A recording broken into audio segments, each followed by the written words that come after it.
Lors du dîner de Noël, mon père m'a regardé et a dit « Tu es la plus grande honte de cette famille ». Les fourchettes se sont figées. Les téléphones ont commencé à enregistrer. Alors considère que je suis mon point RT, ai-je dit. Quand tout cela s'est passé, j'étais assise à cette table, sentant la chaleur de la cheminée derrière moi, mais l'air autour de mes épaules était devenu froid comme de la glace. Mes doigts reposaient sur le pied de la coupe de champagne. Je me souviens à quel point il semblait stable, presque détaché du reste de mon corps. Cela m'a surprise parce que je pensais que je devrais trembler, pleurer ou être en colère, mais je ne ressentais rien de tout cela. Pas de chaleur, pas de honte, pas de panique. Juste un profond calme vide comme si quelqu'un avait éteint tous les interrupteurs à l'intérieur de moi en même temps. Le genre de calme qui ne vient qu'après avoir réalisé que vous perdez des morceaux de vous-même depuis des années, et que c'est simplement le moment où quelqu'un le dit à voix haute. J'ai levé le verre et pris une petite gorgée. Le champagne avait un goût plus amer que vif. C'était peut-être juste le moment. Ou peut-être était-ce la façon dont les yeux de mon père restaient sur moi, attendant une réaction, voulant une explosion. Quand j'ai reposé le verre, j'ai entendu le léger clic lorsqu'il a touché la table. Ce petit son semblait plus fort que les voix autour de moi. Alors considère que je suis morte. C'est tout ce que j'ai dit. Pas de voix haussée, pas de ton dramatique, juste une phrase qui semblait être restée dans ma poitrine depuis des années, attendant le bon moment pour sortir. Mon père a cligné des yeux. Peut-être surpris que je n'ai pas pleuré, ou présenté d'excuses, ou que je ne me sois pas recroquevillé comme il s'y attendait. La pièce a retenu son souffle. Quand j'ai reculé ma chaise, le pied a raclé le parquet, lent et délibéré. Je me suis levé, j'ai attrapé mon manteau qui pendait au dos de la chaise et je l'ai enfilé avec des mouvements qui semblaient presque cérémoniels. Je n'ai regardé personne, pas même ma mère, parce que je savais que si je laissais mes yeux errer, une partie de moi pourrait hésiter. Et je ne pouvais pas me permettre d'hésiter. L'hésitation était la façon dont j'avais été élevé. Ne contrarie pas ton père. Ne le remets pas en question. Ne conteste pas ce qu'il croit. Ce soir était la première fois de ma vie que je choisissais de faire le contraire. En passant devant la table, j'ai entendu quelques voix étouffées. Quelqu'un a chuchoté, « Qu'est-ce qu'elle vient de dire ?» Et une autre voix a répondu, « Je crois qu'elle a dit qu'elle est morte pour eux. » Quelqu'un d'autre a marmonné que la caméra tournait toujours. Peut-être que c'était eux tous. Peut-être que ce n'était qu'une seule personne. Cela n'avait pas d'importance. Plus rien de tout cela n'avait d'importance. La maison sentait le pain, la cannelle et les bougies coûteuses. C'était l'odeur de tous les Noëls que nous avions jamais eus. Mais elle semblait étrangère maintenant, comme si elle appartenait à une autre famille. Mes bottes ont claqué contre l'entrée en marbre alors que je me dirigeais vers la porte. Derrière moi, j'ai entendu mon père dire quelque chose dans sa barbe, mais j'ai continué à marcher parce que je savais que tout ce qu'il dirait ensuite ne ferait qu'aggraver les choses. J'ai poussé la porte d'entrée et l'air hivernal a frappé mon visage, vif et propre. Le froid s'est enroulé autour de mes épaules et pour la première fois ce soir-là, j'ai ressenti quelque chose de réel. Mon souffle est sorti en un nuage pâle alors que je sortais. Les lumières des fenêtres derrière moi projetaient de longues formes sur la neige, se pliant et changeant à mesure que les gens à l'intérieur se rapprochaient pour me regarder partir. Je ne me suis pas retourné. Je ne leur donnerai pas cette satisfaction. J'ai marché vers ma voiture, mes pas crissant doucement sur la neige qui avait commencé à tomber plus tôt ce soir-là. Chaque pas semblait étrangement libérateur, comme si je sortais d'une histoire qui avait été écrite pour moi bien avant que j'aie jamais eu la chance de choisir mes propres répliques. Quand j'ai atteint la porte de la voiture, je me suis arrêté un instant et j'ai regardé mon reflet dans la vitre. Mon visage semblait calme, presque serein, pas brisé, pas en colère, pas effrayé. Juste une femme qui comprenait enfin que la personne qui était censée l'aimer inconditionnellement l'avait démolie pièce par pièce, année après année, jusqu'à ce qu'il ne reste presque plus rien, et cette femme s'était enfin levée de table. Je me suis glissé sur le siège conducteur, j'ai fermé la porte et j'ai laissé le silence s'installer autour de moi.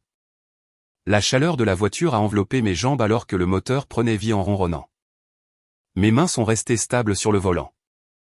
Pendant un instant, j'ai regardé la maison à travers le pare-brise.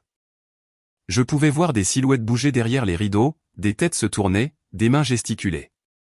Peut-être qu'ils parlaient de moi. Peut-être qu'ils rejouaient ce qui s'était passé. Ou peut-être qu'ils étaient déjà passés à autre chose. C'était ça le truc avec ma famille. Ils se souciaient profondément des apparences, mais jamais assez pour regarder à l'intérieur. Alors que je reculais dans l'allée, l'une des lumières à l'étage s'est allumée. C'était peut-être ma mère. Elle essayait toujours d'adoucir l'impact de la cruauté de mon père, même quand son silence finissait par me blesser davantage. Mais ce soir, je ne pouvais pas penser à elle ou à qui que ce soit dans cette maison.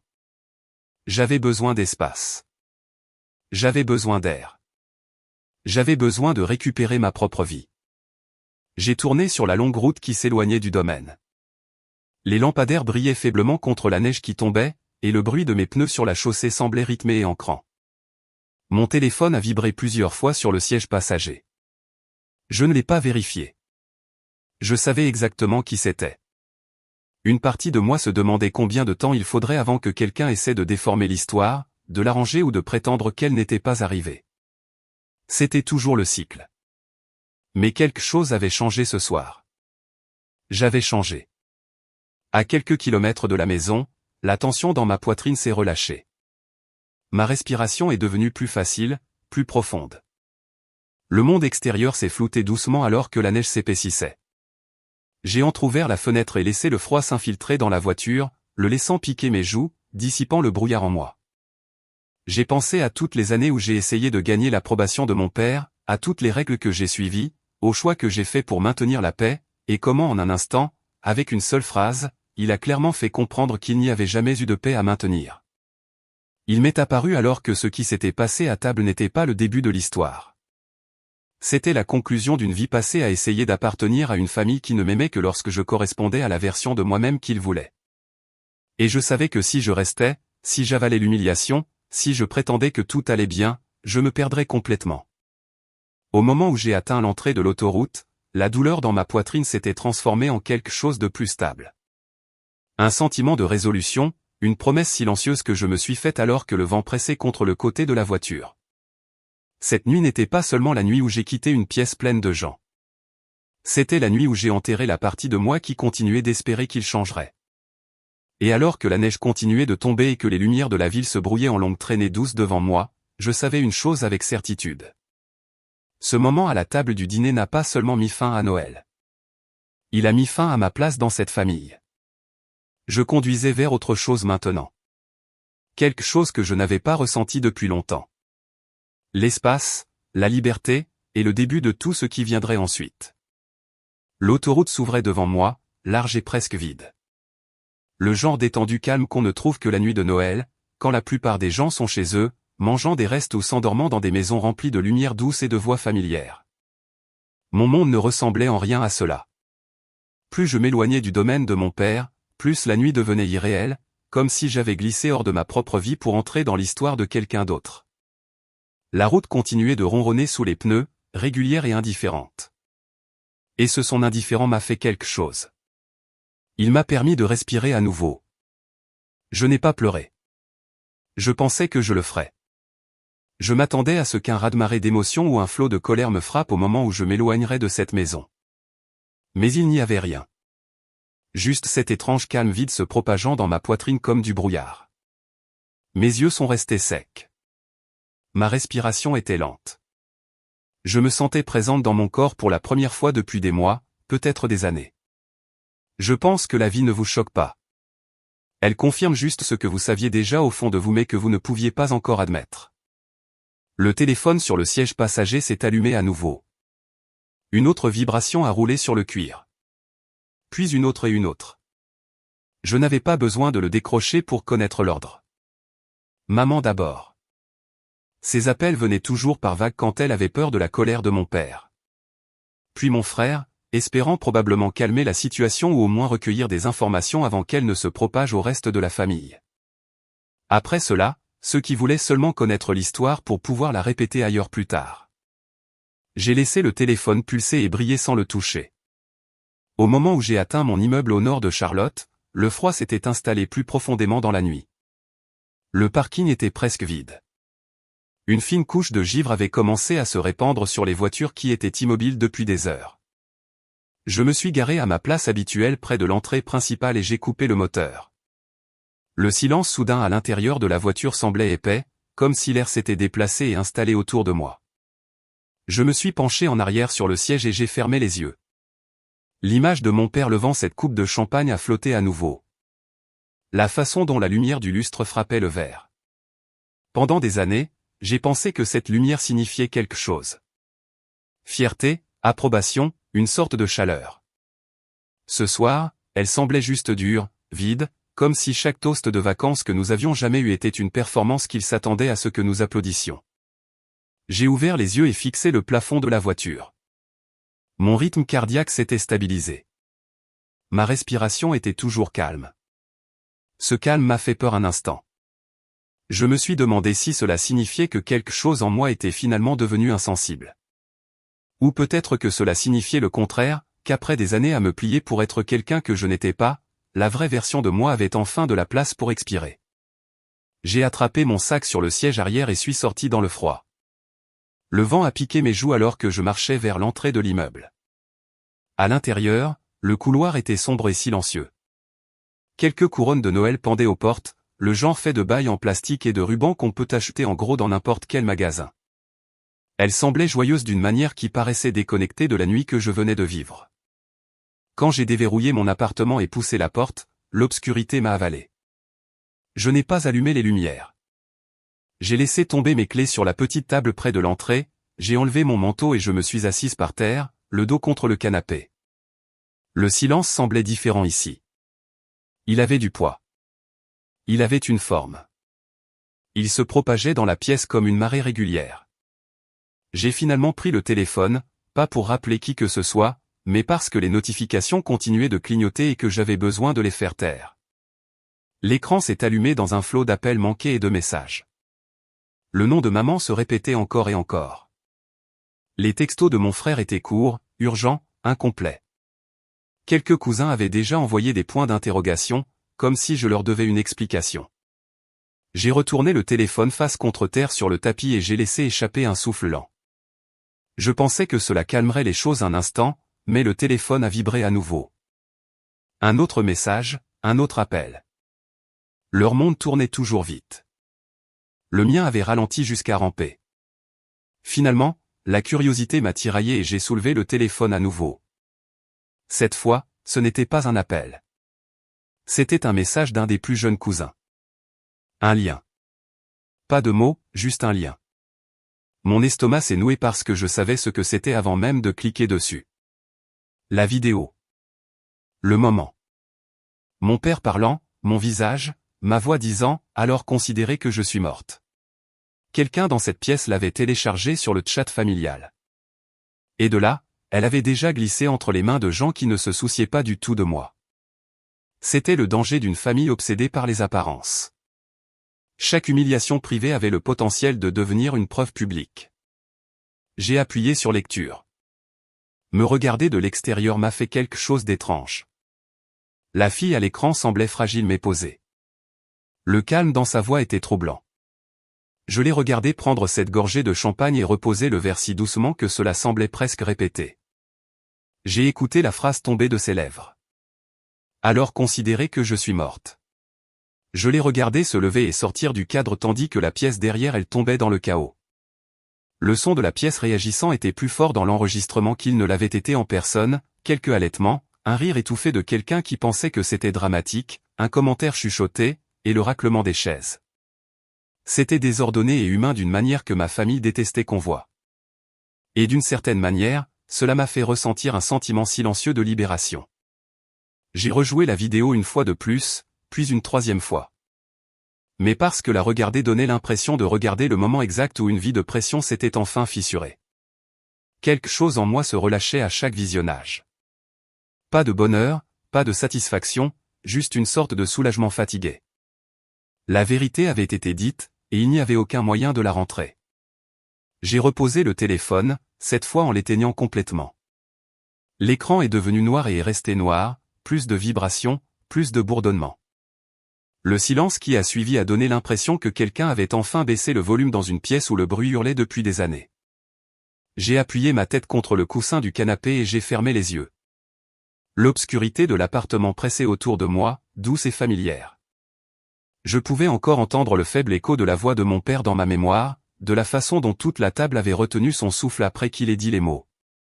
Cela semblait lointain maintenant, comme une scène d'un film que j'avais vu trop de fois. Je suis restée assise là longtemps sans bouger. Je ne sais pas combien de temps exactement. Le temps semblait étiré et lent. Mes pensées dérivaient à travers de vieux souvenirs. Des anniversaires où mon père me regardait à peine. Des vacances où les règles comptaient plus que les gens. Des disputes où l'on attendait de moi que je m'excuse d'avoir blessé ses sentiments, même quand c'était lui qui déchirait les miens. Des années à essayer d'être assez pour quelqu'un qui avait déjà décidé que j'étais moins. À un moment donné, je me suis levé et j'ai marché jusqu'à la fenêtre. Les lumières de la ville scintillaient contre le ciel nocturne. La neige tombait toujours, douce et régulière. Le monde extérieur semblait paisible, intact. Il semblait étrange de savoir que quelque part là-bas, ma famille se démêlait probablement pour contenir le récit tandis que je me tenais seul dans mon appartement. Me sentant à la fois vide et étrangement délié. Je me suis dit que je ne retournerais pas. Pas ce soir, pas demain, peut-être jamais. Pour la première fois, cette pensée ne me terrifiait pas. Elle semblait méritée. Je suis allé à la cuisine et je me suis versé un verre d'eau. Ma main est restée stable. J'ai pris une gorgée et j'ai fixé le comptoir, la forme familière de ma vie ici. La vie que j'avais construite, séparée du nom de famille. Une vie tranquille, mais la mienne. Pas de coupe de champagne, pas de discours, pas de caméra attendant de capter ma réaction. Quand je suis retourné dans le salon, l'obscurité semblait plus douce d'une certaine manière, comme si la pièce comprenait ce qui s'était passé et m'accordait une sorte de sécurité fragile. Je me suis assise sur le canapé et j'ai tiré une couverture sur mes jambes. L'épuisement m'a enfin frappé, le genre qui ne vient pas d'avoir pleuré ou combattu, mais d'avoir réalisé depuis combien de temps vous portiez quelque chose de lourd. Mon téléphone restait éteint à travers la pièce. Rien que cela semblait puissant. Une limite tracée sans excuse. Je savais que les messages continueraient d'arriver. Je savais que maman essaierait encore.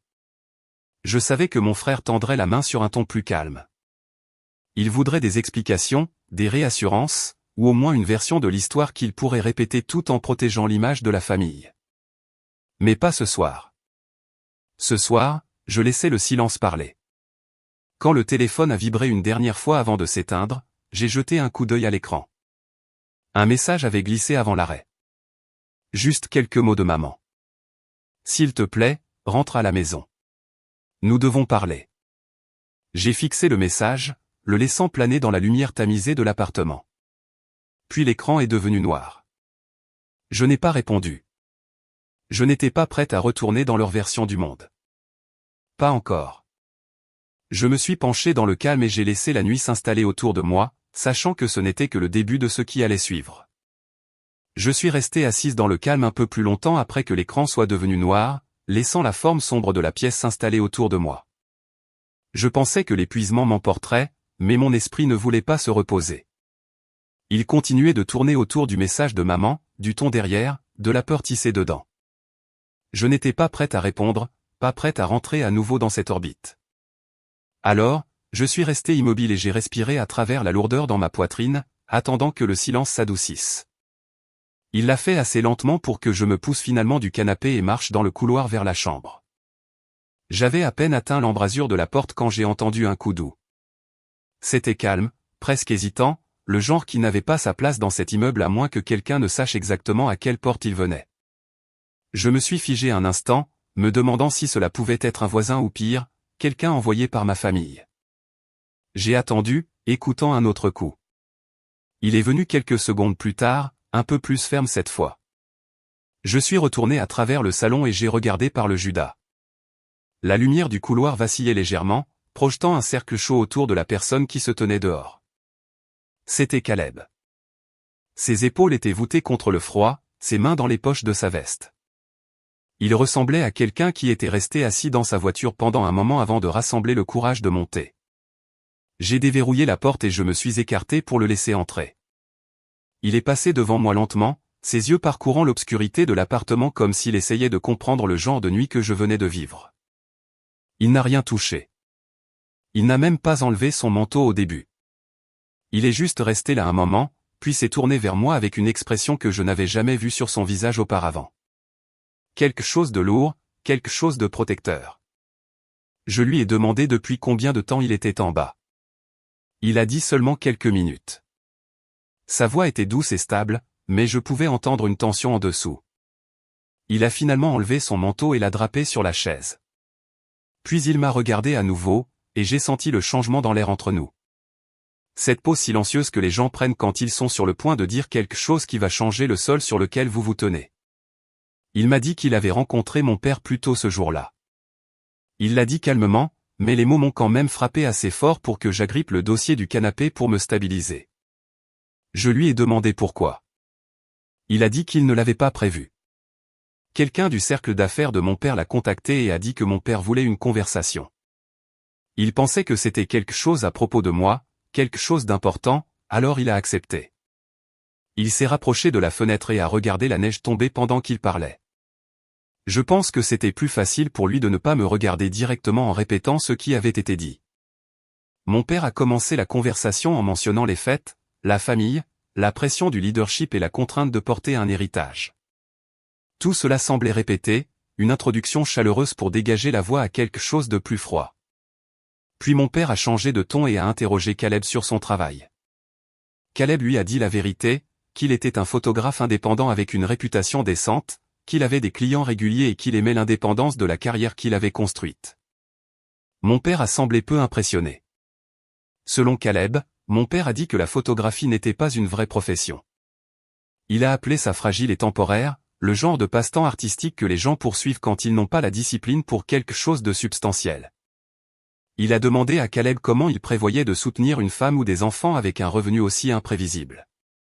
Caleb lui a dit qu'il n'avait aucune intention de me forcer à quoi que ce soit et que nous respections les carrières de l'un et de l'autre. Mon père n'a pas accepté cela. Il a dit que les femmes de mon âge étaient souvent déroutées par des chemins soi-disant guidés par la passion, mais que ces phases s'estompaient finalement, et que ce qui comptait à la fin, c'était la stabilité et la réputation. Entendre ces mots sortir de la bouche de Caleb m'a tordu l'estomac. Je savais que mon père me voyait de cette façon, mais l'entendre le dire à haute voix à quelqu'un à qui je tenais semblait être un nouveau genre de violation. Mon père a continué, il a dit à Caleb qu'il n'était pas l'homme qu'il me fallait, qu'il venait d'un monde différent, qu'il ne correspondait pas aux attentes de notre famille. Il l'a dit si doucement que quiconque écoutait aurait pu penser qu'il donnait des conseils mesurés au lieu de délivrer une insulte tranquille. Mais le pire a été quand il a dit que si Caleb tenait à moi un temps soit peu, il s'écarterait et laisserait la famille régler la confusion dans laquelle j'étais. Il a même laissé entendre qu'il y avait quelqu'un de plus approprié qui attendait, quelqu'un de déjà approuvé et aligné avec la réputation Mitchell. Caleb s'est finalement détourné de la fenêtre. Il y avait quelque chose de tendu dans sa mâchoire, quelque chose de blessé, mais contenu. Il a dit qu'il avait essayé de garder la conversation civile, mais mon père a poussé jusqu'à ce que cela ne ressemble plus à une discussion. Cela ressemblait à un ordre. Mon père lui a dit que sortir avec moi me détournait du droit chemin, qu'il était en partie responsable de la distance que je mettais entre moi et les attentes familiales. Il a dit que Caleb devrait me laisser partir pour que je puisse revenir à la maison et épouser l'homme qu'ils avaient choisi. Quelqu'un qui me garderait en sécurité, stable et prévisible. Quand Caleb a répété cette dernière partie, j'ai ressenti la même froideur dans ma poitrine que celle que j'avais ressentie à la table du dîner. Mais cette fois, c'était plus vif, plus lourd, parce qu'il ne s'agissait plus seulement d'humiliation devant des parents ou d'être étiqueté comme une honte. Il s'agissait d'un contrôle qui s'étendait à ma vie privée, à mes relations, à des choix qui n'auraient dû appartenir qu'à moi. Caleb s'est rapproché et s'est assis sur le bord de la table basse face à moi. Il a tendu la main vers la mienne, mais s'est arrêté juste avant de la toucher, comme pour me laisser l'espace de choisir si je voulais du réconfort ou de la clarté. J'ai tendu la main lentement et j'ai laissé mes doigts reposer sur les siens. Il a dit qu'il n'était pas venu ici pour me mettre la pression. Il n'était pas venu ici pour se défendre ou me demander quoi que ce soit.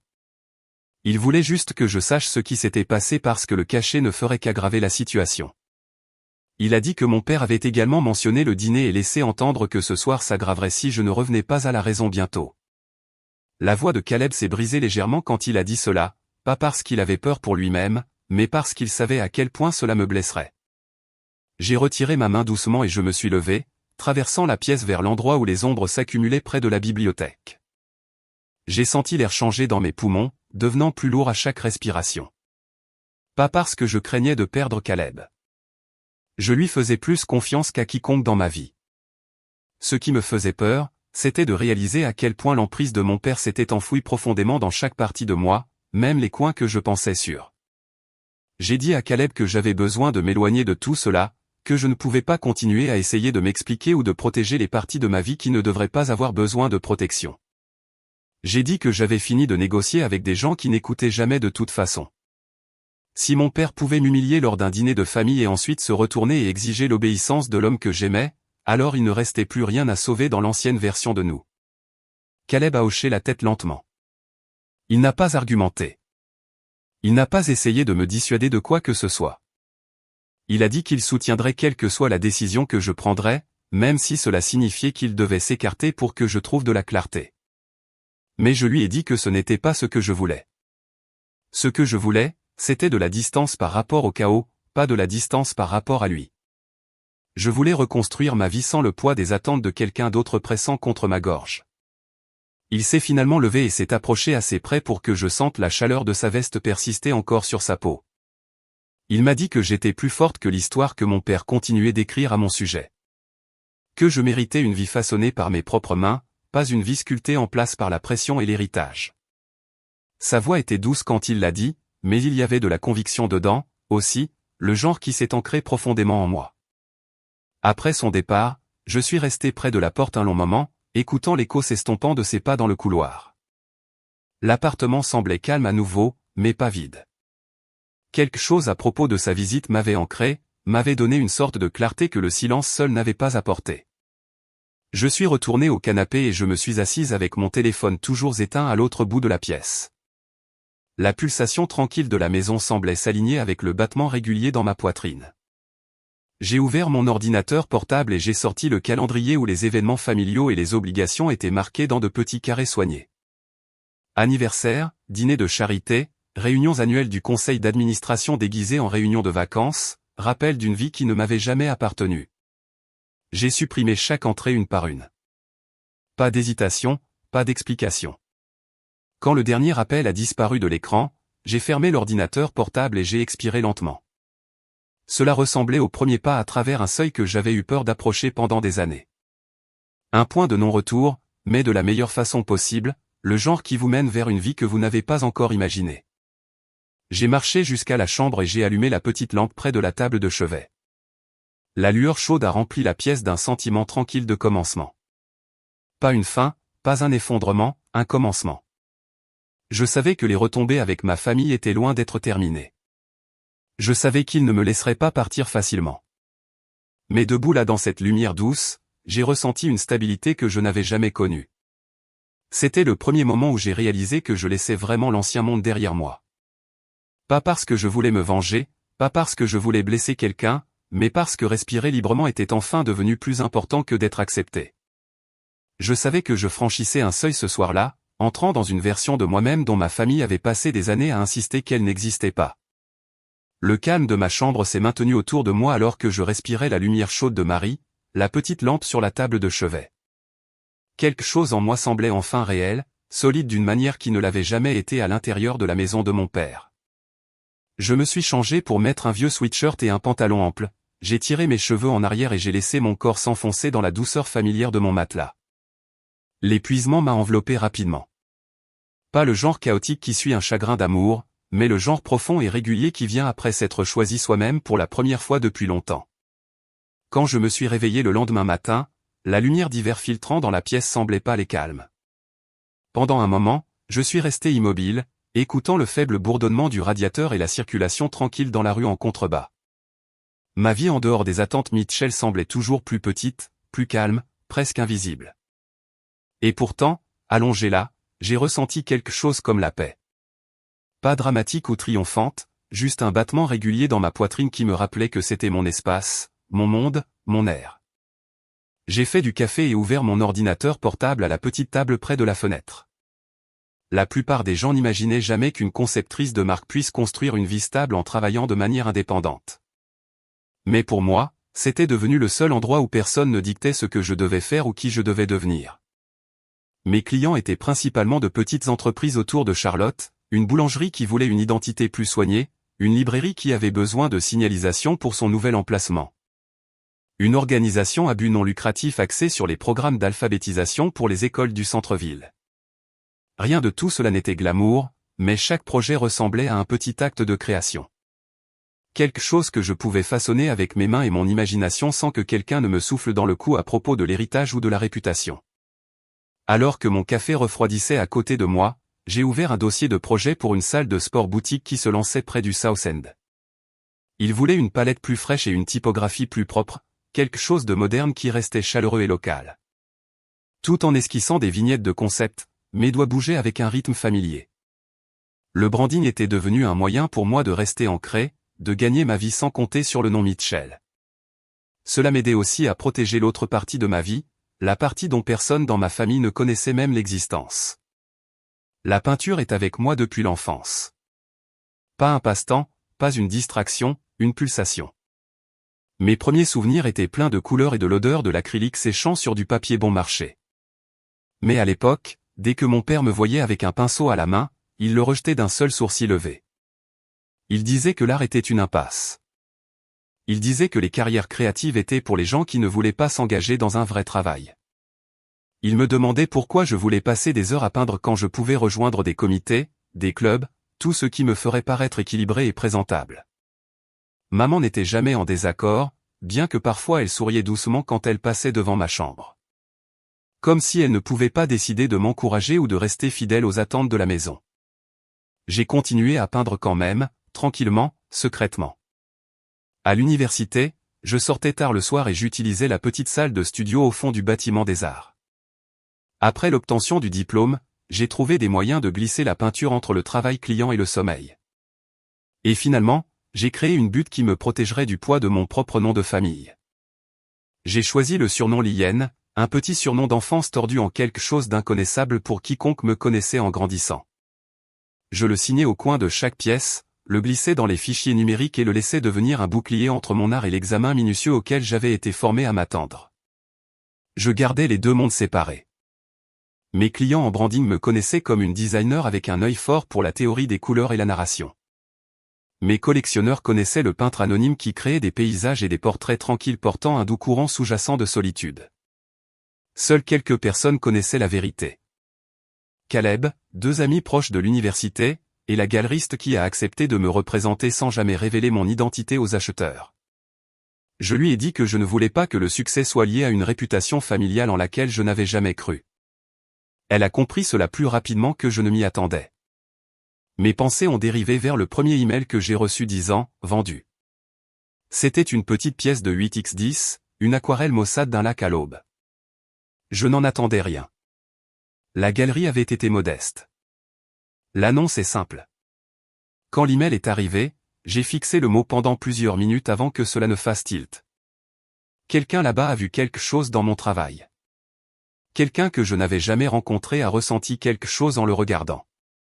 Cette réalisation ressemblait à se tenir au bord d'une falaise et découvrir des ailes dont j'ignorais l'existence. Au cours des années suivantes, les ventes ont augmenté lentement. Pas assez pour se faire remarquer par les grands noms, mais assez pour me permettre de continuer à peindre sans crainte du ridicule.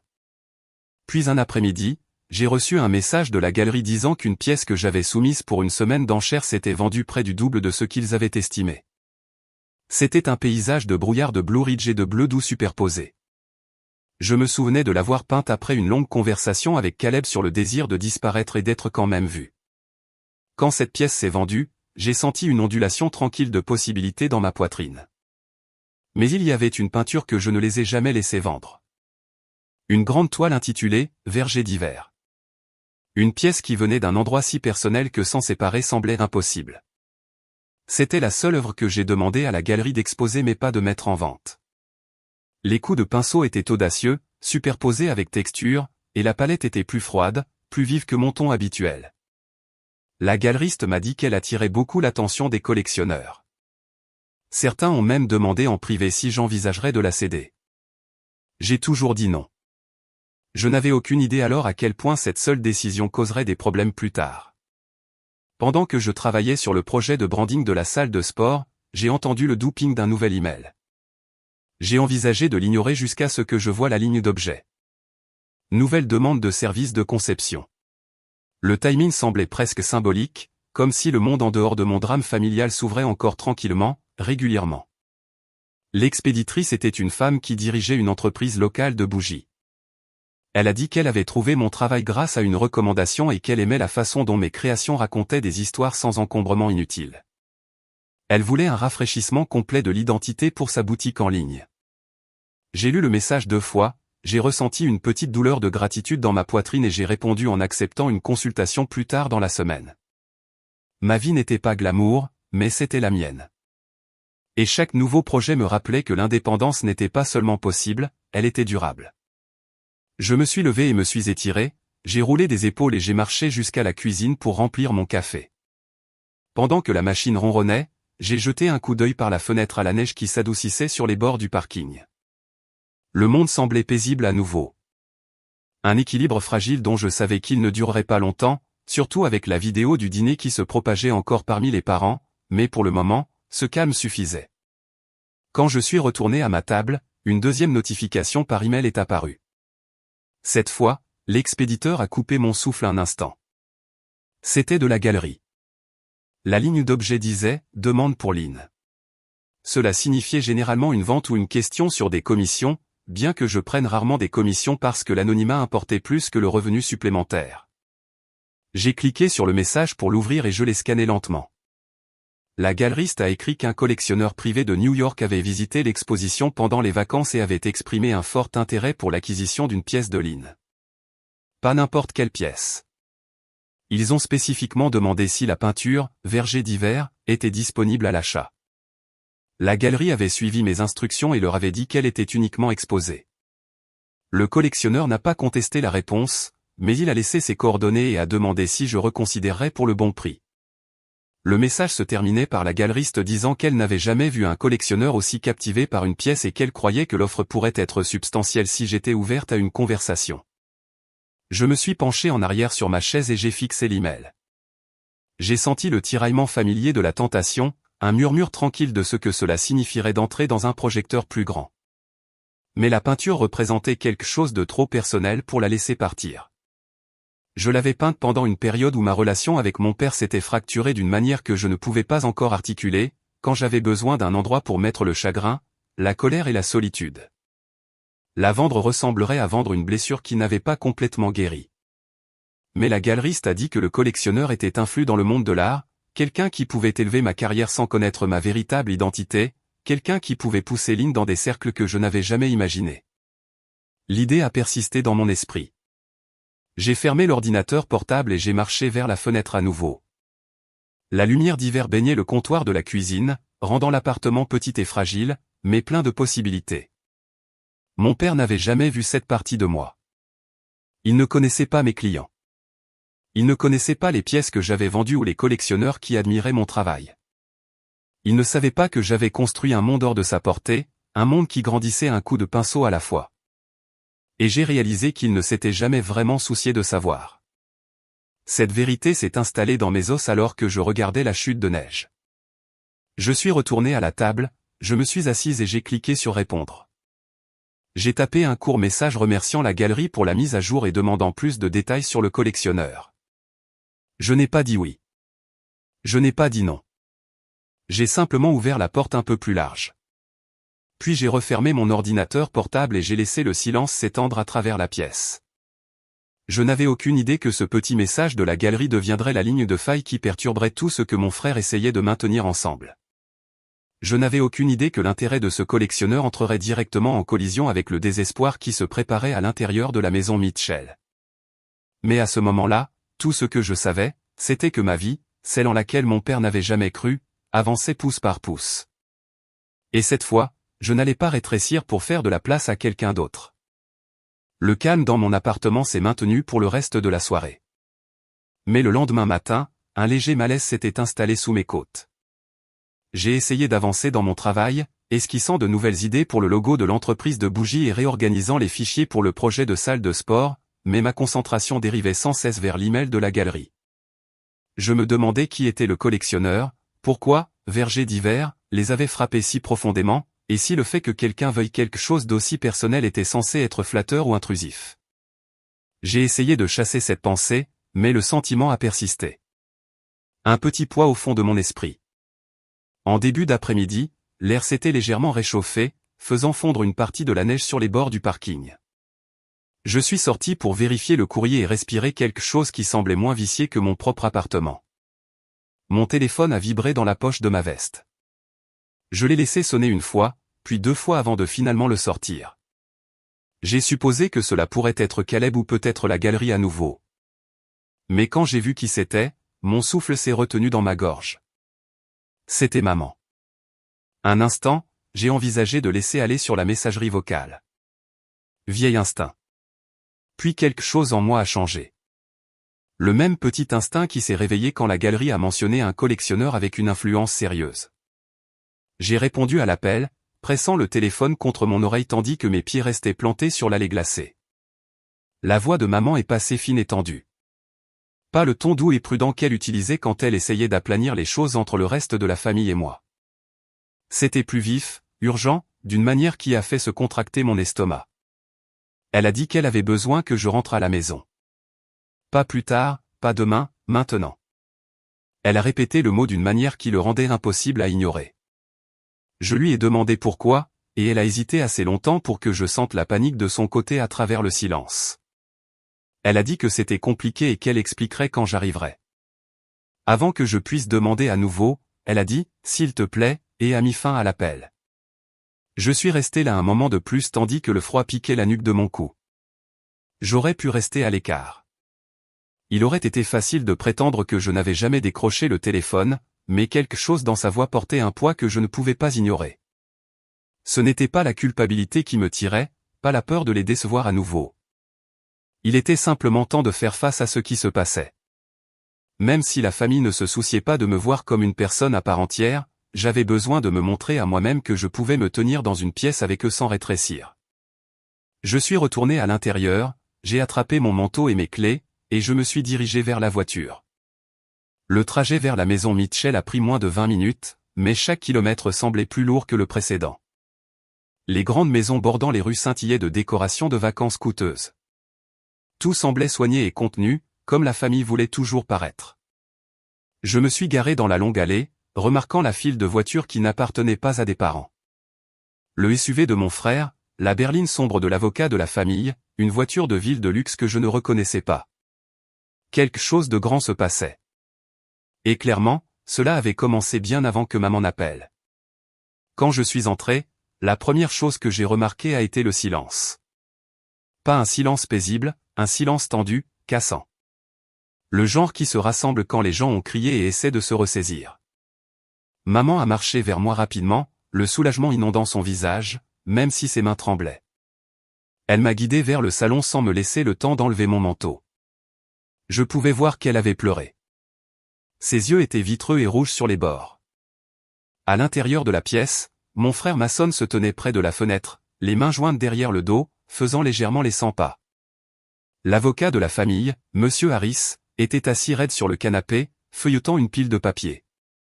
Mon père était dans le coin le plus éloigné. Son visage était rouge d'une colère qui n'avait pas complètement refroidi. Et quand il m'a regardé, l'amertume du dîner ne s'était pas estompée. Elle s'était calcifiée, durcie. Je suis resté près de l'embrasure de la porte jusqu'à ce que quelqu'un me reconnaisse. Mason a été le premier. Il m'a fait un signe de tête rapide, qui contenait plus de tension que de bienvenue. Il avait l'air épuisé. Comme les gens ont l'air quand tout ce qu'ils ont construit commence à leur glisser entre les doigts. Je suis finalement entré plus loin à l'intérieur.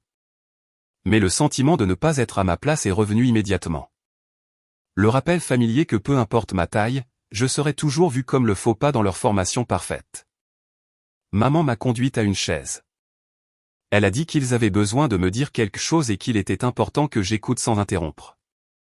Rien que cela m'a dit que cela n'avait rien à voir avec l'humiliation du dîner de Noël. Il s'agissait de toute autre chose. Mon père a commencé à parler avec le ton raide qu'il utilisait dans les salles de conseil. Il a dit qu'il y avait un partenariat stratégique que l'entreprise négociait depuis des mois. Un accord d'expansion majeur avec un client d'entreprise basé à New York.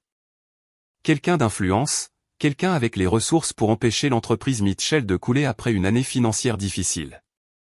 J'ai regardé sa mâchoire se serrer quand il a dit les mots « année financière difficile ». Comme si reconnaître que l'entreprise était en difficulté avait un goût amer dans sa bouche.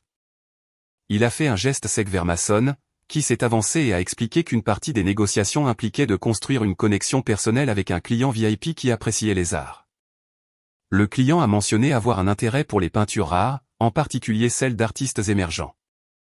Mason a dit qu'il voulait les impressionner en offrant une pièce d'un artiste dont le travail avait récemment gagné en traction. Il a essayé de contacter plusieurs galeries à la recherche de quelque chose de spécial.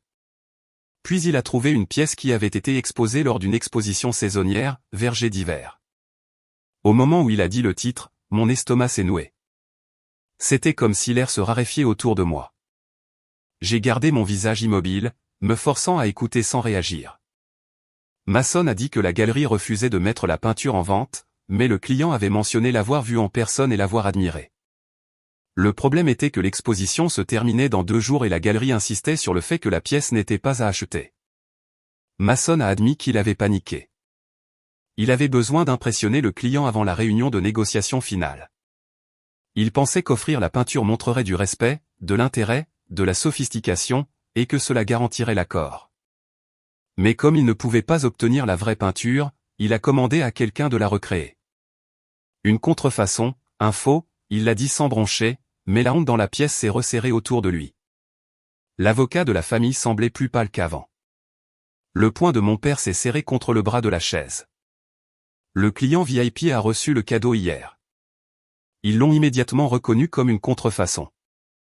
Ils ont remis en question l'intégrité d'une entreprise qui présenterait une œuvre contrefaite comme un geste de bonne foi. Ils ont exigé une explication formelle et ont menacé de se retirer complètement de l'accord. Mason a dit qu'ils avaient essayé de contacter la galerie à nouveau pour obtenir des informations sur le véritable artiste. Ils ont posé des questions sur la disponibilité, sur la commission, sur toute chance d'obtenir une œuvre authentique pour arranger les choses, mais la galerie a répété que l'artiste restait anonyme et sélectif. Maman a dégluti difficilement et a finalement dit le nom du collectionneur. J'ai senti mon cœur s'arrêter quand je l'ai entendu. C'était le même nom mentionné dans l'email de la galerie. La même personne qui voulait, Verger d'hiver, la même personne dont l'intérêt n'avait pas encore reçu de réponse de ma part. Je suis resté parfaitement immobile, laissant les réalisations s'installer par couches. Mon frère avait embarrassé un client assez influent pour impacter l'avenir de l'entreprise. Et ce client était la même personne qui venait de tendre la main pour acheter ma peinture. Ma peinture dont la famille ne savait même pas qu'elle m'appartenait. Un instant, je n'ai pas su si je devais ressentir de la peur pour la façon dont tout cela devenait enchevêtré ou du soulagement que la vérité sous une certaine forme émergeait enfin de l'ombre. Maman m'a regardé comme si elle attendait que quelque chose dans mon expression explique si l'espoir existait encore. Papa s'est penché en avant, le visage tendu. Il a dit que le client était furieux et que l'entreprise n'était qu'à quelques jours de perdre complètement le contrat.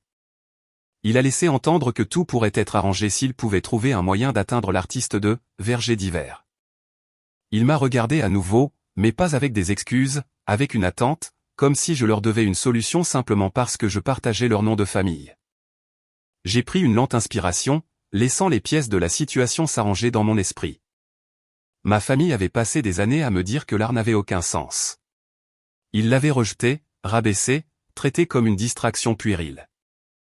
Mais maintenant, ils brûlaient dans le feu créé par leur propre arrogance, et la seule eau qui pouvait l'éteindre était la chose même qu'ils m'avaient prise.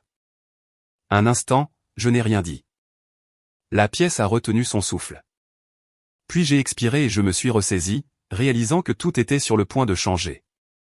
Pas parce que je voulais me venger, mais parce que cette crise avait enfin révélé la vérité derrière toutes leurs attentes et insultes. Ils avaient besoin de quelque chose qu'ils n'avaient jamais valorisé, quelque chose qu'ils refusaient de prendre au sérieux, quelque chose qui venait de moi. J'ai laissé le silence s'étirer un peu plus longtemps jusqu'à ce que je sente le poids de leur anticipation presser contre ma peau. Puis je me suis penché en arrière dans la chaise et j'ai laissé la pièce s'installer autour de moi. La tension dans cette maison semblait presque physique, comme si les murs s'efforçaient de retenir tout ce qui s'était passé. Mon frère se tenait raide près de la fenêtre et papa fixait le sol comme s'il refusait de rencontrer son propre reflet sous quelque forme que ce soit. Un instant, je suis restée silencieuse, attendant. J'avais besoin qu'ils continuent de révéler le reste du désordre qu'ils avaient créé. Je savais qu'il devait y avoir plus. Ma famille n'atteignait jamais le mode panique pour quelque chose de mineur. Mason a hésité, puis a frotté sa nuque. Il avait l'air plus vieux à ce moment-là, pas à cause de l'âge, mais parce que la honte avait du poids et qu'elle s'était installée sur ses épaules. Il a dit qu'il y avait quelque chose que je ne savais pas, quelque chose qui s'était passé des jours avant que le cadeau ne soit donné. Il a dit que cela avait commencé à l'exposition elle-même. Il a expliqué que lors de l'événement de vacances, le client VIP avait assisté à la soirée d'ouverture de la vitrine d'hiver. La galerie était plus petite, intime, remplie de lumière chaude et de murmures doux de collectionneurs et de critiques d'art. Mason y était allé parce qu'il voulait comprendre le client plus personnellement. Il voulait apprendre ce qui les impressionnait, ce qui les émouvait. C'était comme ça qu'il se positionnait de toute façon. Mais au fond, je savais qu'il devait déjà sentir la pression. Papa l'avait poussé sans relâche pour des résultats, l'appelant l'avenir de l'entreprise, un avenir qui continuait de glisser plus loin chaque année. À l'exposition, Mason a dit qu'il avait suivi le client VIP tranquillement alors qu'il dérivait d'une toile à l'autre. Puis le client s'est arrêté juste devant, verger d'hiver. Mason a dit que le client avait passé un long moment à le fixer, les mains derrière le dos, le genre de posture que les gens prennent quand quelque chose les atteint à un niveau qu'ils ne peuvent pas nommer immédiatement. Le client a apparemment dit à quelqu'un près de lui que la peinture semblait honnête, qu'elle portait la tristesse de l'hiver, mais aussi une sorte de résilience tranquille. Mason avait saisi assez de la conversation pour savoir qu'ils étaient profondément affectés par elle. Il a fait une pause alors et m'a regardé. J'ai gardé mon expression immobile, bien qu'à l'intérieur quelque chose remuait, un mélange de fierté et d'effroi.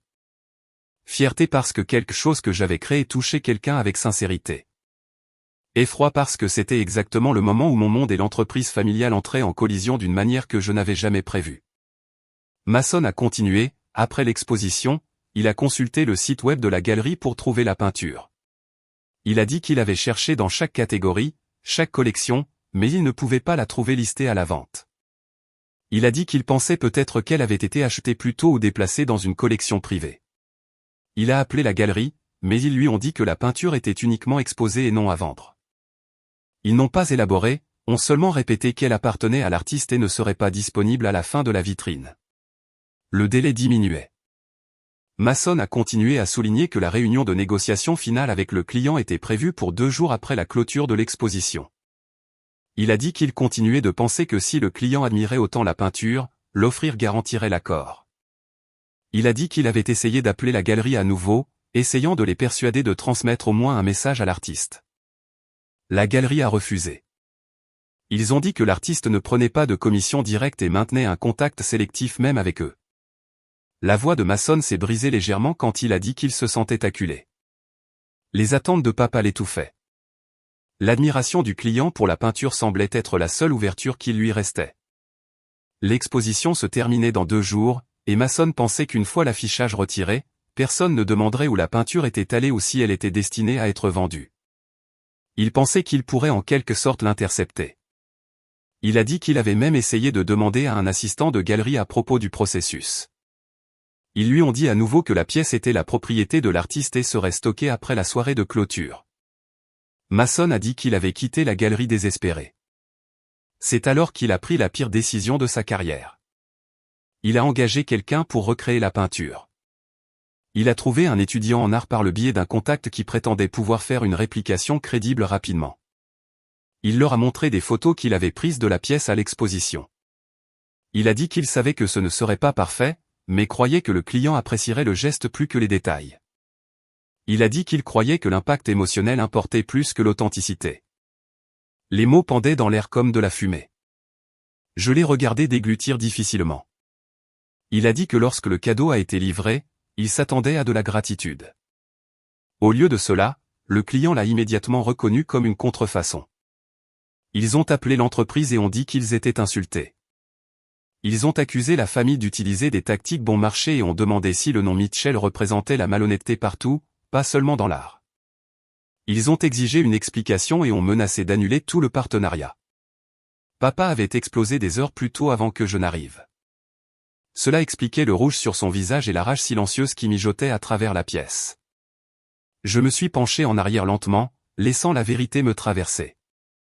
Puis maman a soulevé un dossier de la table basse et l'a placé sur mes genoux. Elle a dit qu'ils avaient besoin que je voie quelque chose. J'ai ouvert le dossier. À l'intérieur, il y avait des photographies imprimées de la peinture contrefaite, des photos de téléphone portable prises sous un éclairage dur. Mais au moment où mes yeux se sont posés dessus, le souffle a quitté mes poumons. C'était indéniable. Verger d'hiver. Mon verger d'hiver. Sauf faux. Tout était presque juste, mais légèrement décalé. Les coups de pinceau semblaient tendus, imités au lieu d'être nés. Les couleurs étaient proches, mais manquaient de la texture superposée qui vivait entre mes coups. La composition était copiée, mais l'âme manquait entièrement. Le voir comme ça ressemblait à une intrusion, comme si quelqu'un avait atteint le coin le plus privé de mon corps et tracé quelque chose d'intime sans permission. Mon rythme cardiaque résonnait dans mes oreilles. J'ai fixé les photographies pendant un long moment tandis que maman me regardait anxieusement, attendant une sorte de réaction. Papa s'est assis en avant comme s'il s'attendait à ce que j'offre une solution. Mason avait l'air à la fois honteux et plein d'espoir. La façon dont un homme qui se noie pourrait regarder quelqu'un sur le rivage.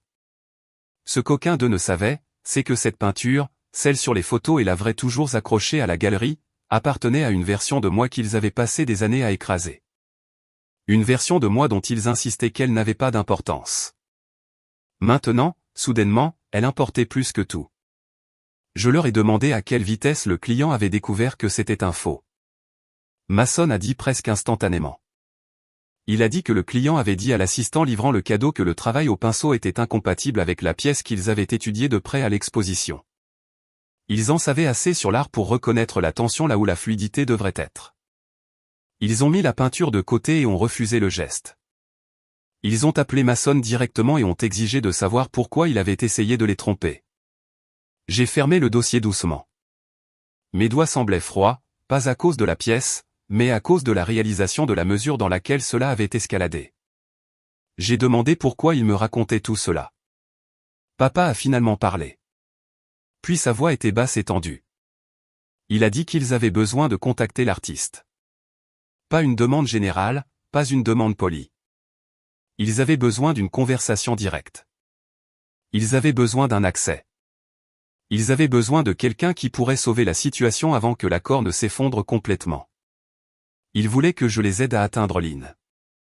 L'ironie de la chose m'attirait vivement. J'étais assise là à regarder leurs visages, chacun rempli d'une nuance différente de désespoir. Ils voulaient quelque chose d'un artiste qu'ils n'avaient jamais respecté, d'un monde qu'ils avaient rejeté, d'une vie qu'ils n'avaient même jamais vue, et ils n'avaient aucune idée que la solution qu'ils imploraient était assise devant eux. La réalisation a rendu tout à l'intérieur de moi plus lourd et plus clair en même temps. Je n'ai pas parlé. Pas encore. Le flot de pensée avait besoin d'un moment pour s'installer. Je me suis levé lentement, j'ai marché vers la cheminée et j'ai fixé les photographies encadrées sur le manteau. Les photos de vacances en famille, les portraits de vacances, les moments mis en scène qui dépeignaient une unité que nous n'avions jamais eue. Je les ai étudiés tranquillement avant de me tourner vers les 3 personnes qui m'attendaient.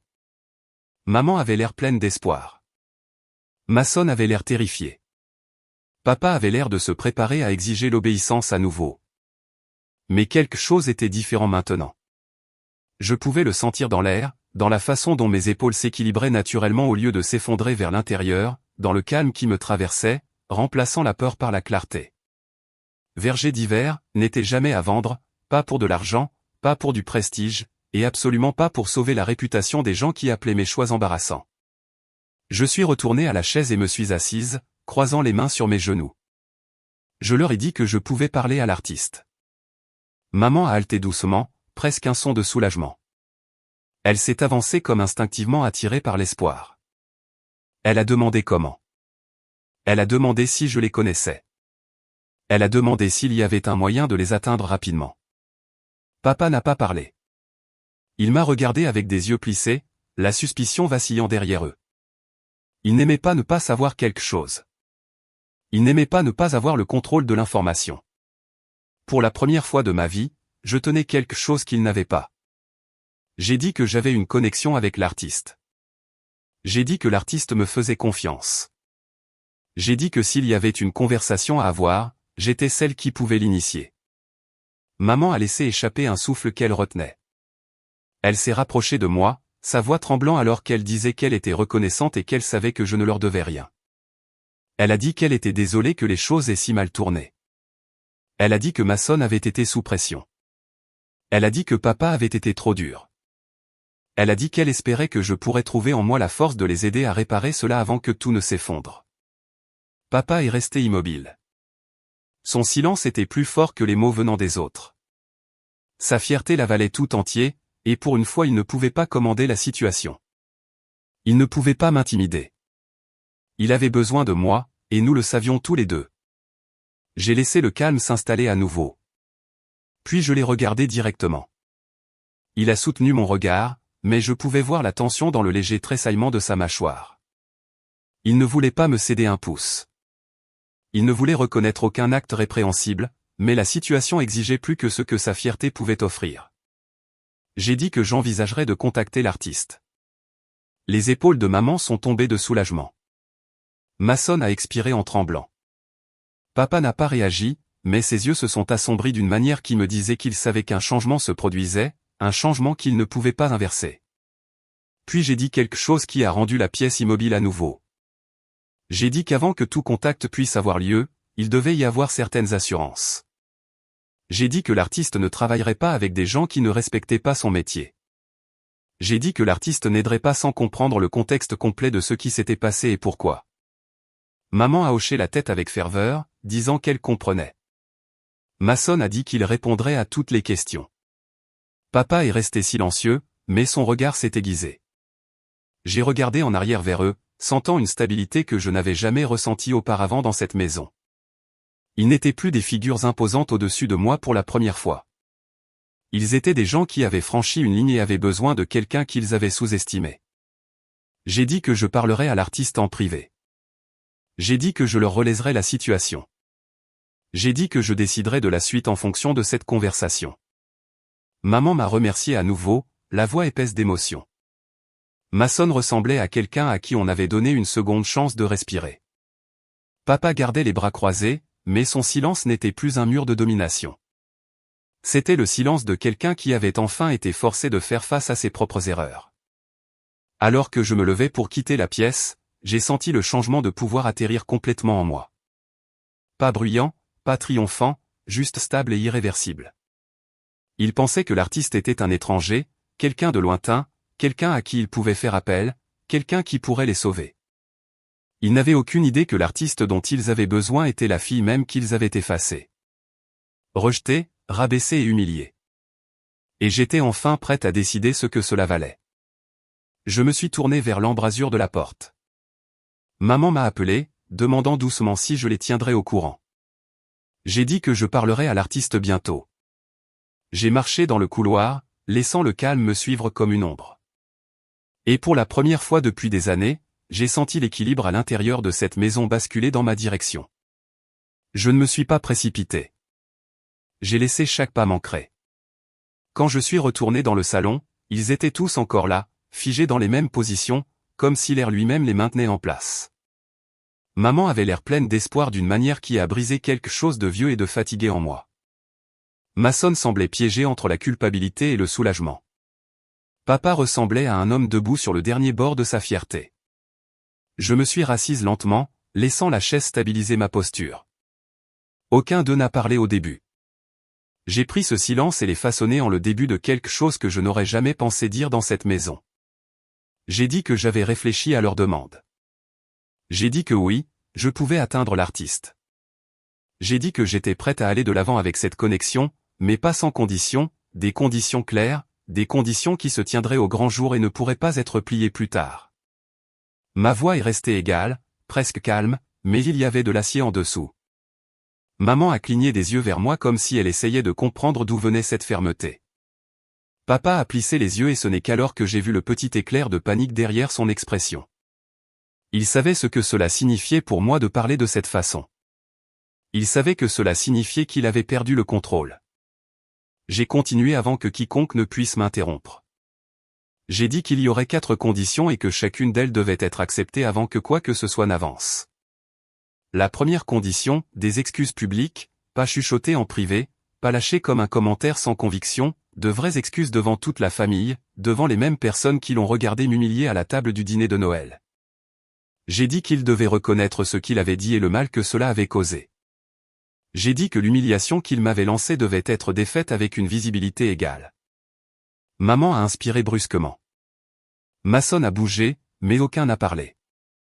Papa est resté rigide, mais je pouvais voir la tension dans sa mâchoire travailler d'avant en arrière. La deuxième condition, la famille n'interférerait plus dans ma vie personnelle, pas mes relations, pas mon avenir, pas ma maison, pas mes choix. J'ai dit qu'il n'y aurait plus d'introductions arrangées, plus de réunions secrètes avec des gens avec qui je sortais, plus de jugements habillés en préoccupation. J'ai dit que ma vie avait été façonnée trop longtemps par des attentes qui ne m'avaient jamais appartenu, et que ce chapitre se terminait. Mason a expiré doucement, presque comme une protestation qu'il n'avait pas la force d'exprimer.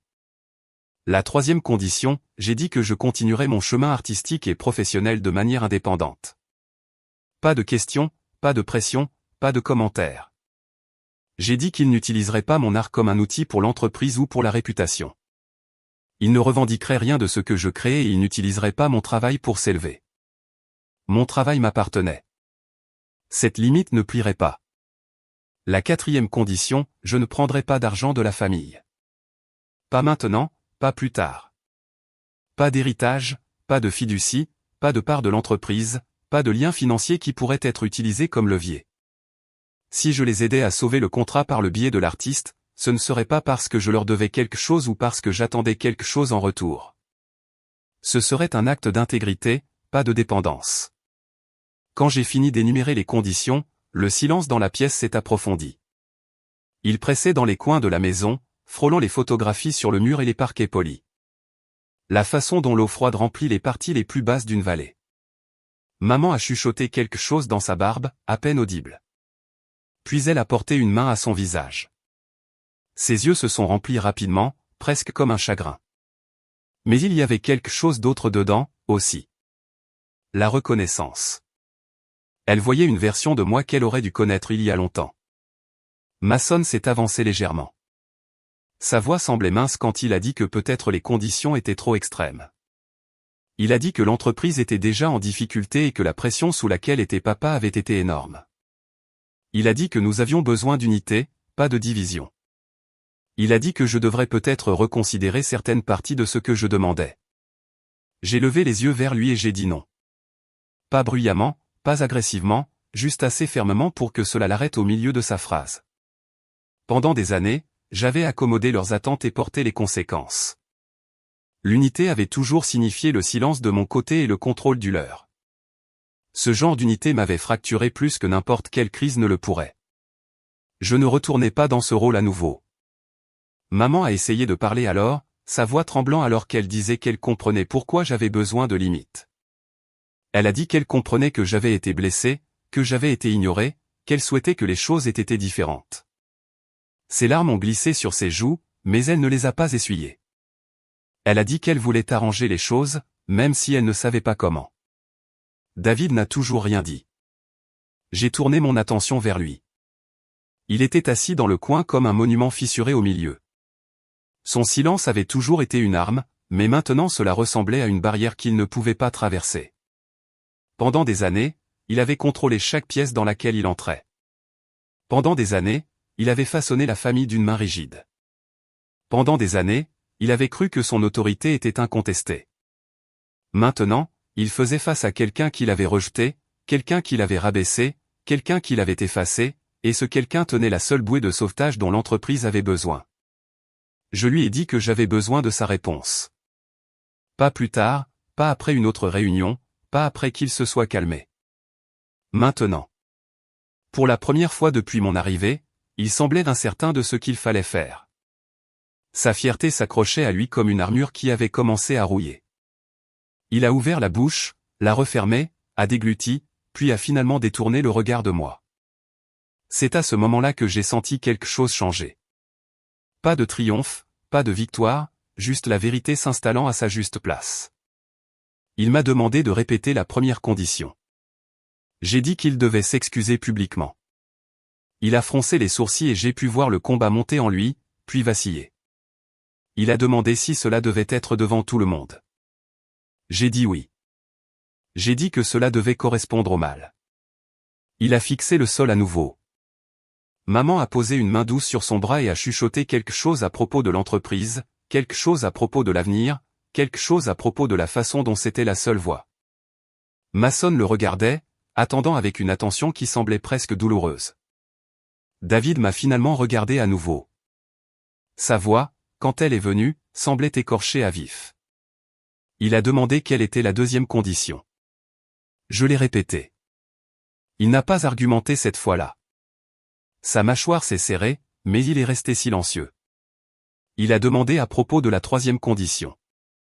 Je l'ai dit calmement à nouveau. Pas d'interférence dans ma carrière. Indépendance, respect, distance. Il a hoché la tête une fois raidement, presque comme si son corps le faisait avant que son esprit ne puisse s'y opposer. Puis il a demandé à propos de la quatrième, celle qui coupait complètement les liens financiers. Il semblait confus par cela. Il a dit qu'il ne comprenait pas pourquoi je rejetterais de l'argent qui était techniquement le mien. Je lui ai dit que je ne voulais rien qui puisse jamais être transformé en laisse. J'ai dit que la liberté ne signifiait rien si quelqu'un d'autre tenait la clé. Son expression a changé. Puis quelque chose s'est brisé au bord de sa posture. Peut-être de la fierté, peut-être de la peur, peut-être la première lueur de compréhension qu'il avait perdu la capacité de me façonner. Maman a chuchoté qu'il devait être d'accord, qu'il était temps d'écouter, que tout perdre ne valait pas la peine de s'accrocher à une vieille version de la famille qui s'était déjà effondrée. Papa gardait les yeux sur moi.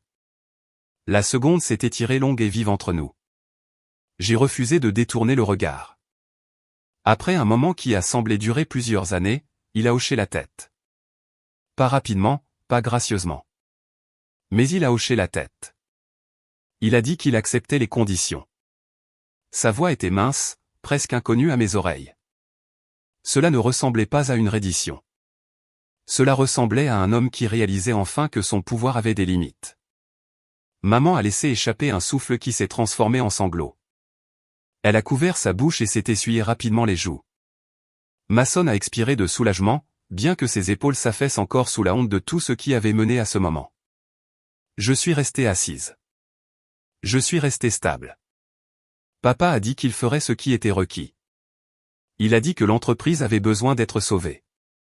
Et puis d'un ton plus doux, à contre-cœur, il a dit que la famille avait besoin d'être sauvée, aussi. Je n'ai pas réagi. J'ai laissé ces mots dériver à travers la pièce, ne touchant rien. Les mots étaient faciles. Le changement ne l'était pas. Je me suis levé lentement.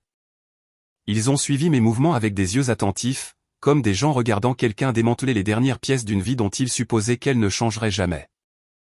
Je leur ai dit que je contacterais l'artiste. J'ai dit que je leur donnerais une mise à jour bientôt. Je n'ai rien promis d'autre. Puis j'ai marché vers l'embrasure de la porte à nouveau, laissant le changement dans l'air s'installer derrière moi. Pour la première fois de ma vie, j'avais énoncé des conditions qui étaient les miennes, et la famille qui avait autrefois essayé de me contenir avait finalement été forcée de les entendre. Je me suis éloigné du salon et j'ai laissé le son de leur désespoir tranquille s'estomper derrière moi. Pour la première fois, je ne portais pas leurs émotions comme un poids sur mes côtes. J'ai senti le changement en moi s'installer dans quelque chose de stable, quelque chose de final. Mes conditions avaient été dites et acceptées. L'équilibre dans la maison avait changé. Il ne pouvait plus me façonner dans le contour qu'il voulait. Maintenant, il m'attendait. Le lendemain matin, maman m'a envoyé un texto me demandant si je pouvais retourner à la maison l'après-midi. Elle a dit que la réunion de famille avait été organisée. Elle a dit que papa se préparait. Elle a dit qu'ils seraient tous là. Ces messages arrivaient par courtes rafales pleines d'espoir anxieux. Je les ai lus en étant assise dans mon appartement avec une tasse de café qui était déjà devenue froide. Et pendant un long moment, je n'ai pas bougé. Je n'étais pas nerveuse. Je n'étais pas en colère. Je ressentais quelque chose de plus proche de la clarté. Le genre qui vient quand une blessure cesse de faire mal comme avant. Je suis arrivé à la maison juste après que la lumière d'hiver a commencé à s'installer derrière les toits du quartier. Les voitures remplissaient l'allée. Tante, oncle, cousins, des gens qui avaient été au dîner de Noël et avaient regardé mon humiliation sans intervenir. Des gens qui avaient chuchoté derrière leurs serviettes et évité le contact visuel quand papa m'a traité de honte. Maintenant, Ils étaient de retour en attendant une performance dans la direction opposée. Maman m'a rencontré à la porte d'entrée. Elle a tenu mon bras avec une sorte de soulagement tremblant alors qu'elle me conduisait à l'intérieur. La maison était plus chaude que d'habitude, pleine de murmures et de bruits de pas changeants. Je pouvais sentir la tension pulser à travers les couloirs comme un faible courant. Dans le salon, des chaises avaient été disposées en un demi-cercle lâche. Papa se tenait près du manteau, rigide et formel, son expression sculptée dans quelque chose de cassant. Mason était assis au bord d'une chaise, les doigts entrelacés étroitement entre ses genoux. Je suis entré et me suis tenu au centre de la pièce. Les conversations se sont tues. Les yeux m'ont suivi. Certains sont curieux. Certains sont mal à l'aise. Certains étaient coupables. Bien que beaucoup d'entre eux aient toujours évité la culpabilité en prétendant n'avoir jamais rien vu. Maman s'est mise à côté de papa et lui a chuchoté quelque chose. Il n'a pas répondu. Il a gardé les bras croisés sur la poitrine, puis les a lentement baissés comme si son corps lui rappelait l'engagement qu'il avait pris. Il s'est raclé la gorge. La pièce s'est installée. Il a commencé par dire qu'il avait quelque chose à aborder. Sa voix semblait tendue et inconnue. Je l'avais entendu parler lors de collectes de fonds et de réunions d'entreprise avec un ton confiant et stable qui attirait les gens. Ce n'était rien de tel. C'était dépouillé, forcé par la fierté, façonné par la nécessité plutôt que par le choix. Il a dit qu'il avait prononcé des mots au dîner de Noël qu'il n'aurait jamais dû prononcer. Il a dit que son comportement était inapproprié. Il a dit qu'il avait causé du mal. Il a dit qu'il avait humilié quelqu'un qui ne le méritait pas. La pièce a bougé. Quelqu'un s'est raclé la gorge. Quelqu'un d'autre a regardé le sol, mais je n'ai ressenti aucun mouvement à l'intérieur, pas de satisfaction, pas de montée de victoire. Ces excuses n'étaient pas destinées à me guérir. Elles étaient destinées à répondre aux exigences, et c'était très bien. Je n'avais besoin de rien de plus de sa part. Papa a continué, trébuchant une fois sur sa formulation. Il a dit qu'il avait laissé la pression et le stress obscurcir son jugement, mais la responsabilité était toujours la sienne. Il a dit qu'il me devait des excuses.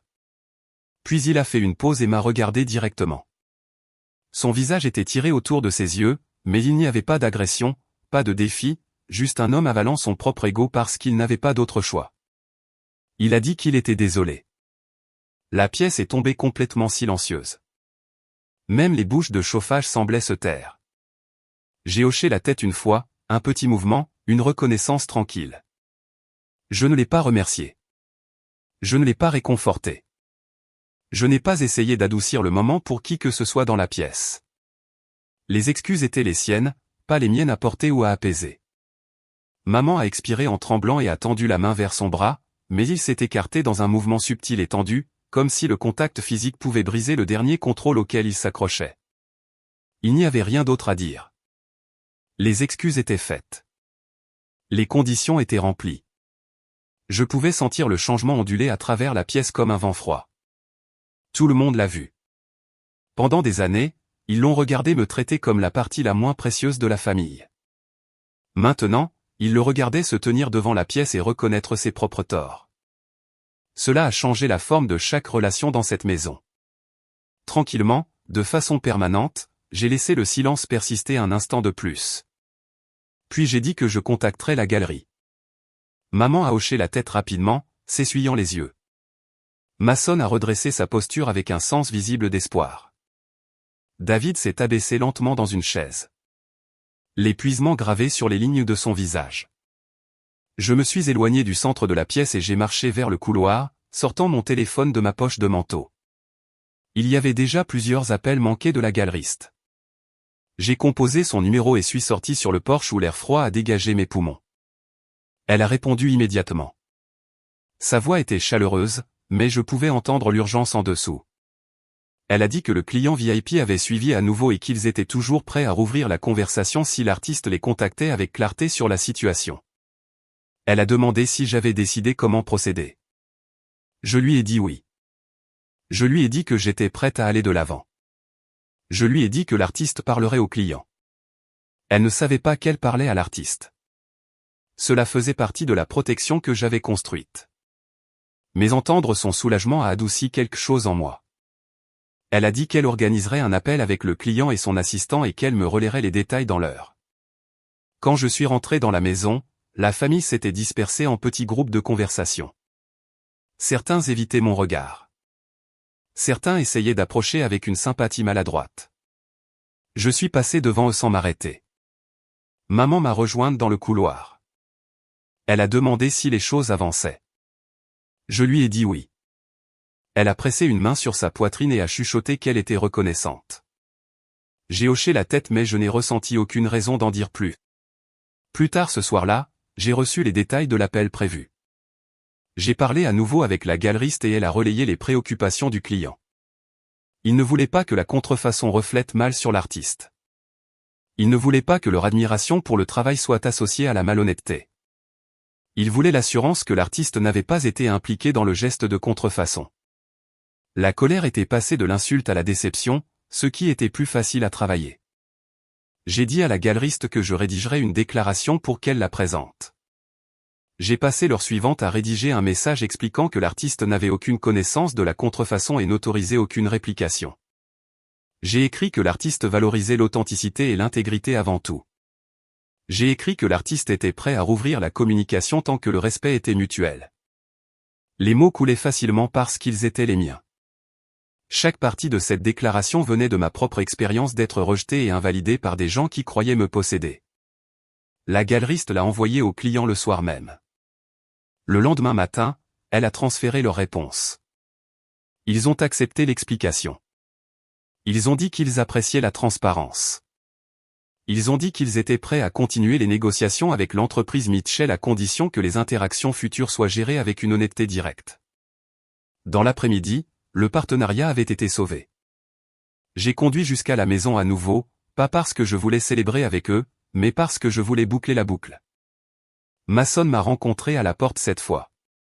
Son soulagement était visible dans le relâchement de son épaule. Il a dit qu'ils avaient eu des nouvelles du client. Il a dit que le contrat était toujours vivant. Il a dit qu'il devait tout à l'artiste. Il n'avait aucune idée qu'il parlait à la personne qu'il avait tranquillement sauvé des retombées de son propre désespoir. Papa est apparu derrière lui. Son expression était raide, contenue, mais il n'y avait plus de colère là, juste de la fatigue et quelque chose qui ressemblait faiblement à de la reconnaissance. Il m'a fait un signe de tête sans parler. J'ai répondu par un signe de tête. Maman s'est précipitée dans la pièce, les larmes aux yeux à nouveau. Elle a dit que l'entreprise pouvait respirer pour la première fois depuis des semaines. Elle a dit qu'elle ne savait pas comment remercier l'artiste. Elle a dit qu'elle était reconnaissante que je sois le pont entre eux. Je l'ai laissé parler. Sa gratitude n'avait pas besoin d'atteindre la vérité de qui était l'artiste. Pas encore. Peut-être jamais. J'ai dit seulement que l'artiste se souciait de l'intégrité et respectait le client. J'ai dit que la situation avait été résolue. Et c'était suffisant. Un instant, la maison est tombée dans un calme malaisé. Pas tendu cette fois, juste incertain, comme si tout le monde attendait de voir quelle forme la famille prendrait maintenant que les anciennes fondations s'étaient fissurées. Puis quelque chose s'est passé qu'aucun d'eux ne pouvait cacher. Un changement subtil. Un changement derrière leurs yeux. La réalisation que la fille qu'ils avaient rejetée, ignorée et diminuée était la même personne qui les avait retirés du bord du gouffre. Ils comprenaient quelque chose de plus profond que la gratitude. Ils comprenaient qu'ils avaient eu tort à mon sujet. Pas seulement la semaine dernière, mais depuis des années. Et pour la première fois de ma vie, j'ai regardé ma famille s'incliner. Pas avec des mots, pas avec des gestes, mais dans la reconnaissance silencieuse que l'équilibre avait changé pour toujours. J'ai laissé le moment reposer entre nous. J'ai rassemblé mon manteau au dos d'une chaise et j'ai fait un pas vers l'embrasure de la porte. Je leur ai dit que je serais en contact. Puis je suis sorti dans l'air froid du soir. La neige avait recommencé à tomber en flocons lents et dérivants. Le calme semblait plus propre cette fois, plus doux. Le poids sur ma poitrine s'était levé. Le vent a brossé mes cheveux alors que je marchais vers ma voiture. Et pour la première fois depuis longtemps, je me suis senti entièrement hors de leur ombre. J'ai déverrouillé la porte et me suis assise derrière le volant, laissant le silence me traverser. La famille avait changé. Le contrat était sauvé. Les excuses avaient été prononcées. Mais aucune de ces choses n'était le véritable tournant. Le tournant était simple. Il me voyait enfin.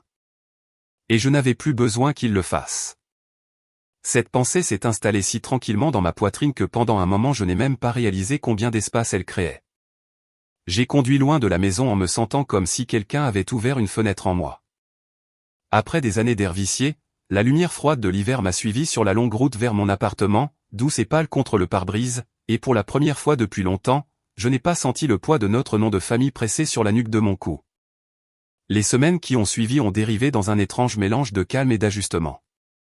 La vie ne s'est pas parfaitement mise en place, mais elle ne ressemblait plus à quelque chose que je devais combattre chaque matin. Je suis retourné à mon travail, me glissant dans des projets qui m'attendaient avant que tout n'explose avec papa et Mason. Les clients appelaient, des réunions étaient programmées, et le confort d'une routine m'a aidé à retrouver mon équilibre. La familiarité du travail de conception, les longues heures à affiner les couleurs et les polices et les petits détails avaient toujours été un refuge tranquille pour moi. C'était toujours le cas. L'après-midi, quand la lumière passait à travers les fenêtres juste comme il faut, je me retrouvais à peindre à nouveau. Ma toile se tenait dans le même coin de mon appartement où elle avait toujours été. Mais cela semblait différent maintenant. Peut-être parce que je me sentais enfin différente quand je prenais le pinceau. Il n'y avait plus de voix au fond de mon esprit chuchotant que c'était une perte de temps ou que le vrai travail appartenait à une salle de conseil, pas à un studio. Le silence en moi avait changé de forme. Il avait de la place pour moi maintenant. Ma relation avec Caleb s'est remise en place facilement, comme une porte qui attendait d'être ouverte à nouveau. Il ne m'a jamais mis la pression à propos de la situation familiale. Il n'a jamais demandé de mise à jour, de solution ou de pardon. Je n'étais pas prête à donner. Il s'est simplement montré quand j'avais besoin de lui, a déposé des courses devant ma porte quand j'étais trop fatigué pour penser, et s'est assis à côté de moi les soirs où je voulais de la compagnie sans conversation. Parfois, nous parlions de l'avenir comme si c'était quelque chose de doux et de possible. Parfois, nous ne parlions de rien du tout. Les deux semblaient guérir. Ma famille gardait ses distances, pas par ressentiment, mais quelque chose de plus incertain, une distance prudente, circonspecte, comme s'ils essayaient d'apprendre de nouveaux pas dans une danse qu'ils avaient gâchée pendant trop d'années. Maman a envoyé quelques messages. Ils étaient brefs, doux, ne demandant jamais plus que ce que je pouvais donner. Je répondais parfois, parfois non. Elle semblait comprendre que cette nouvelle forme entre nous avait besoin d'espace. Elle ne me suppliait plus de retourner à la maison ou de prétendre que l'ancienne façon de vivre fonctionnait encore. Elle demandait simplement si j'avais chaud, si je mangeais, si le travail se passait bien. De petites choses, des choses faciles, des choses qu'une mère pourrait demander sans rien exiger en retour. Papa n'a pas tendu la main. Il est resté silencieux de la même manière que la terre reste immobile après une tempête. Je n'attendais rien d'autre.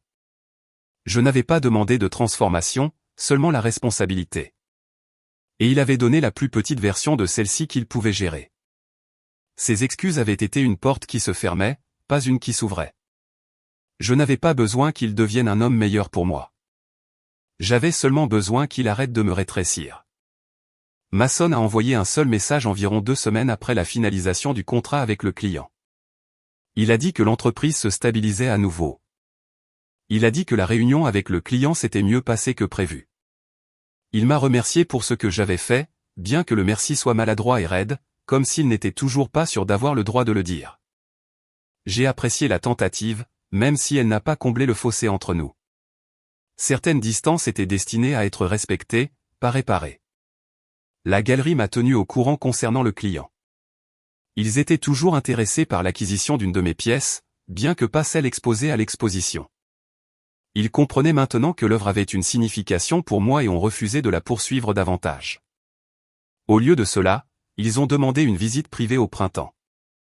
J'ai accepté. Pas pour le prestige ou les opportunités que cela pourrait apporter, mais parce que cela semblait être un autre pas vers une vie que j'avais choisie, pas une choisie pour moi. Les matins calmes, je pensais à la nuit du dîner de Noël et au moment où mon père m'a regardé devant tout le monde et m'a traité de plus grande honte de notre famille. Le souvenir ne piquait plus comme avant. Il semblait lointain, comme quelque chose qui était arrivé à quelqu'un d'autre. Et pourtant, cela ressemblait aussi au moment qui avait ouvert ma vie en deux. Je pouvais tout retracer de ce qui s'était passé par la suite à cette seule phrase. Jusqu'à l'instant où j'ai pris une gorgée de champagne et dit qu'il pouvait me considérer comme morte. Je ne l'avais pas dit pour le blesser, bien que cela l'ait certainement choqué. Je ne l'avais pas dit pour punir la famille ou faire une sortie dramatique. Je l'ai dit parce que c'était la seule façon que je connaissais de sauver la partie de moi-même qui disparaissait sous ses attentes. Je l'ai dit parce que si je ne traçais pas une ligne cette nuit-là, je savais que je continuerais à porter le poids de sa déception jusqu'à ce qu'elle écrase les morceaux de moi-même que j'essayais de protéger. Dans les semaines qui ont suivi, j'ai réalisé quelque chose d'important. Perdre la version de ma famille que j'avais autrefois voulu était douloureux. Mais me perdre moi-même aurait été dévastateur. Parfois, choisir de s'éloigner n'est pas un abandon. C'est de la survie. C'est un commencement déguisé en fin. Un après-midi vers la fin janvier, je me tenais près de la fenêtre de mon appartement, regardant la lumière se déplacer sur le sol. Dehors, les arbres étaient nus et l'air avait une netteté qui rendait le monde entier plus calme. Je mélangeais de la peinture pour une nouvelle toile, une qui s'était formée lentement dans mon esprit depuis la nuit où tout avait changé. Il n'y avait aucun sentiment d'urgence, aucune pression pour prouver quoi que ce soit, seulement une attraction calme et régulière vers la création. J'ai pensé à quel point ma vie semblait différente maintenant que je pouvais respirer sans regarder par-dessus mon épaule pour les attentes de quelqu'un d'autre. J'ai pensé à la femme que j'avais été un mois auparavant. Assise à cette table de dîner, attendant l'approbation de quelqu'un qui n'avait jamais appris à la donner. J'ai pensé à la femme que je devenais.